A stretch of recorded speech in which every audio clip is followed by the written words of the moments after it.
سيذكر من يخشى ويتجنبها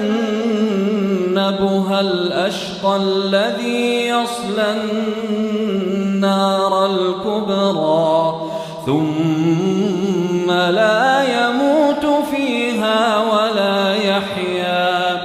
قد أفلح من تزكى وذكر اسم ربه فصلى بل تؤثرون الحياة الدنيا والآخرة خير وأبقى.